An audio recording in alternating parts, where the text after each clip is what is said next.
आज के लेसन में हमें शर्ट कॉलर का कटिंग समझना है। तो यहाँ पर कॉलर का कटिंग हम 3 प्रकार से समझेंगे। जैसे ये मेथड 1 है, उसके बाद यहाँ पर ये मेथड 2 और उसके बाद मेथड 3, यानी तीनों प्रकार में आप देखें तो अलग अलग तरीके से यहाँ पर इसको कटिंग किया जाएगा। लेकिन यहाँ पर इसका जो स्टिचिंग है वो हर किसी में सेम टू सेम ही रहेगा। तो सबसे पहले हमें यहाँ पर ज़रूरत रहेगी शर्ट कॉलर के लिए हमें पहले यहाँ पर गले का ब्रॉडनेस की आवश्यकता रहती है और उसके बाद हमें यहाँ पर नेक राउंड की भी आवश्यकता रहेगी। तो नेक राउंड का मेजर जो हमने फुल स्टैंड कॉलर और ओवरलैप स्टैंड कॉलर में समझाया है, ठीक उसी तरह हमें नेक राउंड का मेजर भी शर्ट कॉलर में चाहिए, क्योंकि यहाँ पर शर्ट का ये जो स्टैंड है वो भी यहाँ पर ओवरलैप रहता है। तो जैसे यहाँ पर हम समझा रहे हैं कि बैक पार्ट जो रहता है उससे आगे वाला पार्ट यहाँ पर आगे की तरफ ये आधा इंच एक्स्ट्रा रहना चाहिए, तो ही यहाँ पर के ऊपर एक ओवरलैप हो पाएगा। तो जहाँ पर ये आधा इंच एक्स्ट्रा है वहाँ पर एक मार्क कर दीजिए। तो ये हमारा इसका मिडल पार्ट है। अब हमें यहाँ पर गले का ब्रॉडनेस और यहाँ पर गले का लेंथ कितना कटिंग करना है वो समझना है। तो उसके पहले यहाँ पर आप समझिए तो नेक ब्रॉडनेस का बॉडी मेजर अपर चेस्ट का हमें लेना पड़ता है और उसका हमें 12वां हिस्सा करना पड़ता है। जो जवाब आता है वही हमें यहाँ पर रेडी चाहिए। तो इसका मतलब है कि यहाँ पर हमें 2.75 इंच कटिंग करना रहेगा और यहाँ पर 3.5 इंच का लेंथ हमें कटिंग करना है। तो ये जो हमारा सेंटर मार्क है यहीं से हमें ये गिनना है। अब हमें यहाँ पर बैक पार्ट का जिसे हमने ड्राफ्टिंग में समझा है उसी प्रकार से हमें कटिंग करना है। अब हमें यहाँ पर शोल्डर जॉइंट कर देना है। तो देखिए यहाँ पर हमने शोल्डर जॉइंट कर दिया है और यहाँ पर आप देखिए तो इस प्रकार से ये ओवरलैप होगा। अब हमें यहाँ पर सबसे पहला मेथड 1 का रेगुलर शर्ट कॉलर का कटिंग समझना है। तो सबसे पहले यहाँ पर ये जो मार्क किया है उसको ध्यान से समझिए। जैसे ड्राफ्टिंग में समझा है उस प्रकार से यहाँ पर पहले सीधा नाप करना है। अब उसके बाद यहाँ पर आधा इंच का गैप छोड़ना है। अब उसके बाद यहाँ पर देखें तो 0.25 इंच यहाँ पर गैप है। अब यहाँ से ये इसका जो जॉइंट है वही नाप हमें यहाँ पर रखना है। अब उसके बाद यहाँ पर देखें तो नीचे यहाँ पर गोला आता है, ये जो रेगुलर कॉलर रहता है उसमें। तो इसको कैसे करना है कि यहाँ पर आप अपना प्रेशर रख दीजिए अपने हाथों से। अब उसके बाद ये वाला जो पार्ट है इसका जो ये कॉर्नर है उसको यहाँ पर ये 0.25 इंच का मार्क से जैसे यहाँ पर मिलाया है वैसे हमें मिलाना है। अब यहाँ पर ये वाला जो नीचे वाला जो मार्क है वहाँ पर भी इसका जो गोलाई है वही यहाँ पर ये मार्क से टच होनी चाहिए। यहाँ पर गले को ज़्यादा खींचना नहीं है, जैसा ये पड़ा है वैसे ही पड़े रहना देना है। यहाँ पर आप एक मार्क कर दीजिए। अब इसके बाद यहाँ पर देखिए तो ये जो गोलाई वाला शेप है पहले आप यहाँ पर इसको मार्क कर दीजिए। तो देखिए यहाँ पर ये जो डैश मार्क किया है, अब यहाँ पर अपना स्लीव का स्केल ले लीजिए। अब इसको यहाँ पर मिलाइए पहले। तो देखिए ये नीचे वाली ये गोलाई का मार्क हो गया। अब इसके बाद यहाँ से ये वाला जो नाप है वहाँ पर ये देखिए तो जैसा यहाँ पर नाप है वो अपने आप आ जाता है। जैसे यहाँ पर हमने मार्क किया है उस हिसाब से आप अपने हाथों से भी बिल्कुल कर सकते हैं। अब यहाँ पर देखिए तो यहाँ पर 1.25 इंच कटिंग का नाप है। अब यहीं से हमें 1.25 इंच नाप लेना है। वो हमें यहाँ पर ये जो सीधा नाप है वो जितना ये नाप बना है, जैसे यहाँ पर ये 3 इंच आया है तो यहाँ पर 3 इंच का आप पूरा नाप कर दीजिए जैसे यहाँ पर हमने ड्राफ्टिंग में समझाया है। तो ये जो 1.25 इंच है वो यहाँ पर भी हमें नाप कर देना है। अब इसके बाद यहाँ पर देखिए तो यहाँ पर लिखा है 1 to 1.25 इंच, ये हिस्सा जो है हम रख सकते हैं, लेकिन ज़्यादातर इसमें 1 इंच ही रहता है तो यहाँ पर भी हमें 1 इंच ही रखना है।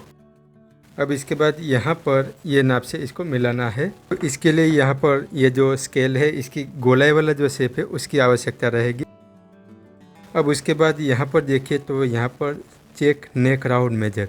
अब यहाँ पर नेक राउंड का मेजर जैसे हमने अपने वीडियो में समझाया उस प्रकार से ये जो बॉडी नाप रहता है उससे ये 1 से 1.5 इंच तक लूज चल सकता है, ज़्यादा से ज़्यादा 1.5। तो यहाँ पर इसका जो सेंटर है वो जैसे यहाँ पर ये ओवरलैप होता है आधा इंच, जैसे यहाँ पर समझाया है कि ये जो आधा इंच होता है ये जो नाप, जैसे यहाँ पर एक के पर एक चढ़ेगा तो यहाँ पर ये अपने आप आधा इंच पे ये ओवरलैप होगा, इसलिए यहाँ का नेक राउंड का नाप हमें चाहिए होता है। तो ये जो नाप है हमें यहाँ पर चेक करना रहता है। तो जैसे हम यहाँ से नापने की शुरुआत करते हैं तो देखिए यहाँ पर ये 7.25 नाप आ गया है बिल्कुल। तो जैसे यहाँ पर नाप है 14.5 इंच, तो वो नाप हमें मिल गया है। अब यहाँ पर हमें ये ऊपर वाला कॉलर है उसका हमें कटिंग समझना है। तो जैसे यहाँ पर समझाया है कि 1.75 इंच कटिंग, तो यहाँ पर हमें 1.75 यहीं से नाप रखना है।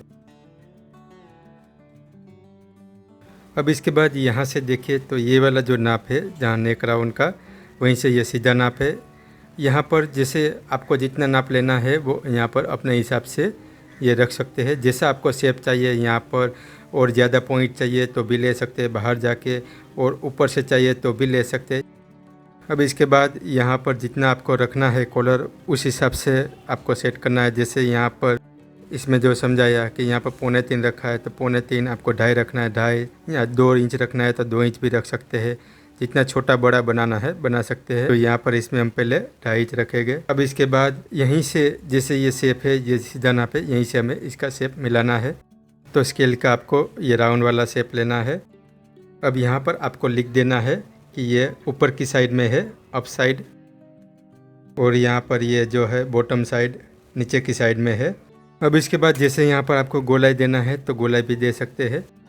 अब इसके बाद हमें इसको कटिंग कर लेना है।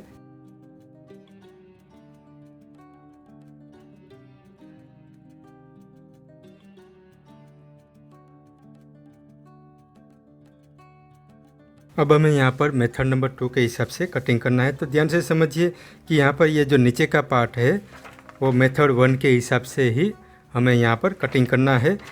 सिर्फ यहाँ पर ऊपर वाला जो कॉलर है वो थोड़ा डिफरेंट से कटिंग रहता है। तो पहले यहाँ पर नीचे वाला जो मार्क है, जो हमने यहाँ पर मेथड 1 के हिसाब से जो कटिंग किया, वही सेम टू सेम हमें यहाँ पर कॉपी पेस्ट यहाँ पर कटिंग मार्किंग कर देना है। अब यहाँ पर इसको आप ध्यान से समझिए। जो ऊपर वाला कॉलर में यहाँ पर बीच में देखें तो यहाँ पर 0.25 इंच यहाँ पर गैप है, यानी 0.25 का इतना हमें गैप रखना है। अब यहाँ पर देखिए तो ये जो यहाँ से सीधा ये पॉइंट पे मिला है जहाँ पर ये नेक राउंड का मेजर है। तो ज़्यादातर जो शर्ट बनाते हैं उसमें यही कॉलर का कटिंग यूज होता है, और इसमें फिटिंग भी जो है परफेक्ट आता है। अब इसके ऊपर यहाँ पर देखिए तो यहाँ पर है 1.75 इंच कटिंग। ऊपर वाला कॉलर यहाँ पर हमें 1.75 यहीं से लेना है। अब इसके बाद देखिए तो यहाँ पर ये जो पॉइंट है, जैसे हमने समझाया कि आपको इसका जो शेप है जैसे आपको लेना है वैसे आप ले सकते हैं। यहाँ पर जैसे यहाँ पर 3 इंच लिखा है, हम 3 इंच लेते हैं, और यहाँ पर थोड़ा क्रॉस भी किया है तो उस प्रकार से हम समझते हैं। तो पहले यहाँ पर सीधा नाप कर दीजिए। अब उसके बाद ये जो 3 इंच है, अब यहाँ से 0.25 इंच थोड़ा क्रॉस चले जाइए। आपको जितना क्रॉस लेना है ले सकते हैं। ये हमारा कटिंग हो जाएगा।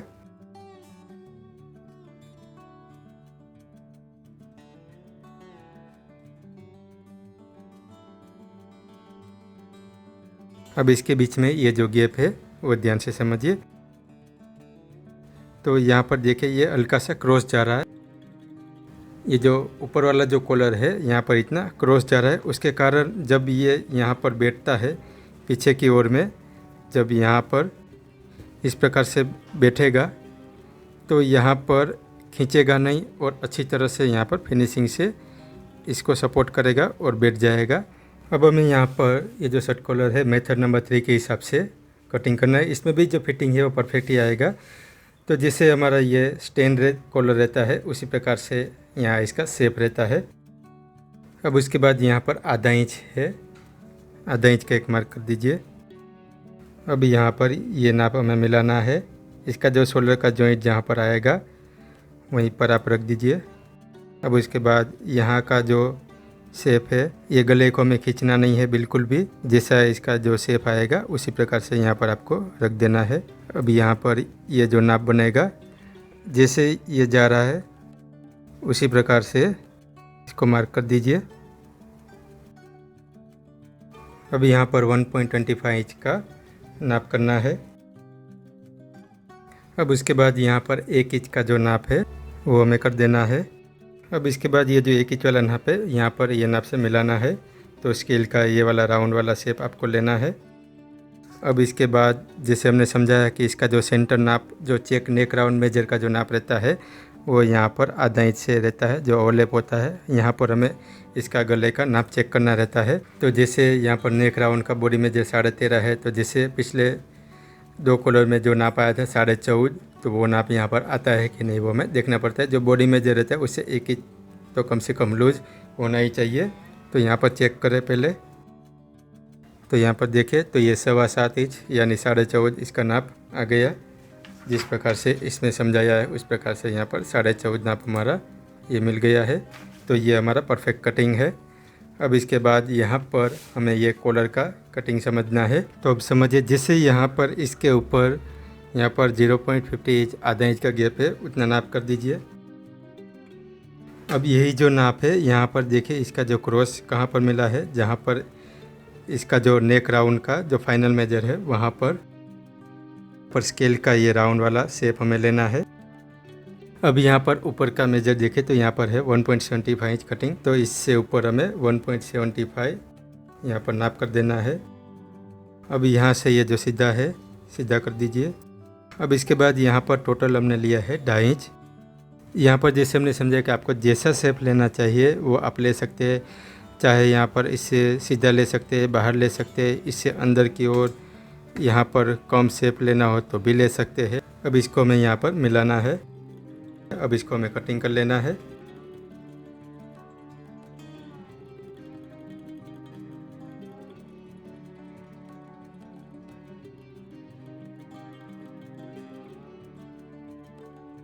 ये कॉलर जैसे यहाँ पर बैठेगा एकदम यहाँ पर पीछे जरा भी खिंचाव नहीं आएगा और अच्छे फिनिशिंग से यहाँ पर बैठ जाएगा। जैसे यहाँ पर आप गोलाई है वहाँ पर आपको ऐसे गोलाई देनी है तो भी दे सकते हैं।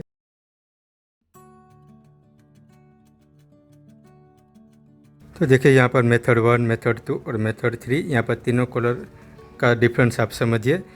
अब यहाँ पर हमें इसका स्टिचिंग करना है, तो स्टिचिंग सब में एक ही प्रकार का रहता है। तो यहाँ पर मेथड 2 के हिसाब से स्टिचिंग करेंगे जो ज़्यादातर यूज होता है। अब हमें यहाँ पर तीनों साइड 1, 2 और 3 साइड यहाँ पर हमें 0.25 इंच का मार्जिन रखना है। अब यहाँ पर नीचे से हमें फिक्स कटिंग करना है।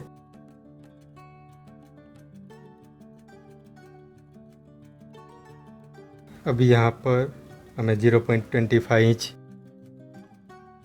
और यहाँ पर नीचे की साइड में आधा इंच,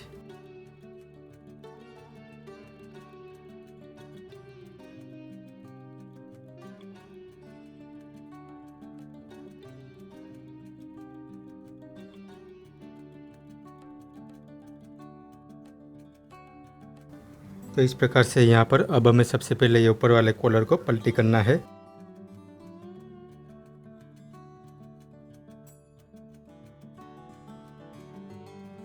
यहाँ पर ऊपर वाले कॉलर में आपको पलटी करने के लिए भी सेम फैब्रिक ही लेना है। अगर आपको दूसरा लेना है तो ले सकते हैं। अब हमें यहाँ पर इसका जो कोना रहता है ध्यान से समझिए, तो यहाँ पर आपको कैनवास डबल लगाना है। तो यहाँ पर पहले इसका नाप का ये जो कॉर्नर है वैसा आपको ट्रांसफर दिखाई देगा। यहाँ पर 1 इंच जितना आप इसका यहाँ पर इसको कटिंग करें।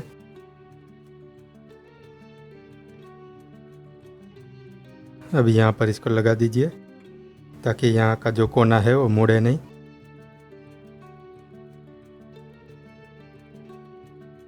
अब जैसे यहाँ पर एक पॉइंट बाकी रहे तब हमें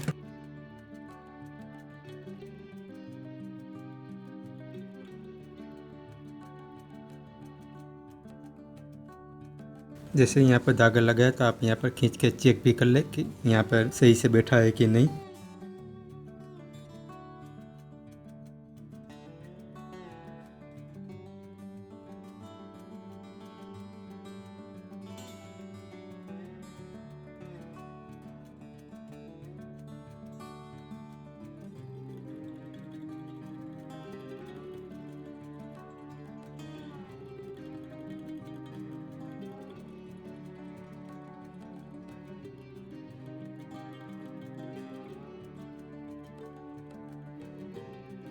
अब हमें यहाँ पर इसका जो सेंटर है और जहाँ से ये हमारा कॉलर लगने वाला है यहाँ पर, तो उसका जो मार्किंग है यहाँ पर दोनों साइड कर दीजिए।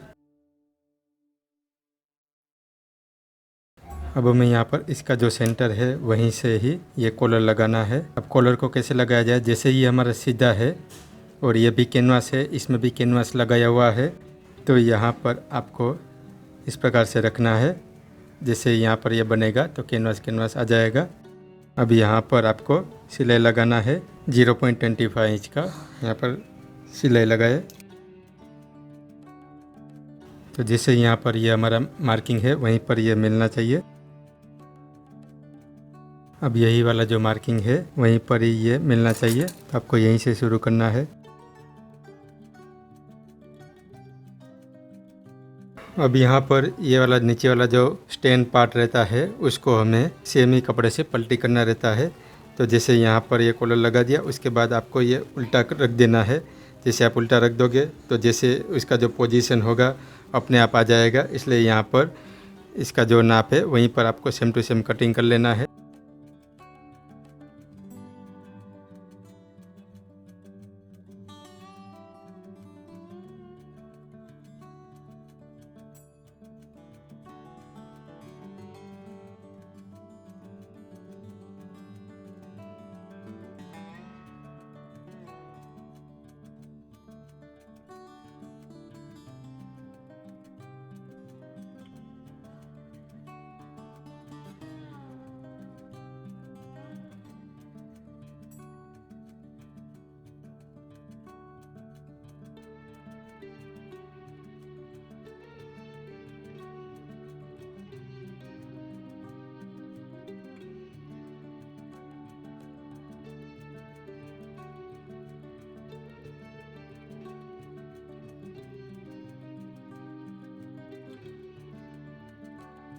अब यहाँ पर ध्यान से समझिए, ये जो कॉलर रहता है वो हमेशा सीधे से लगता है।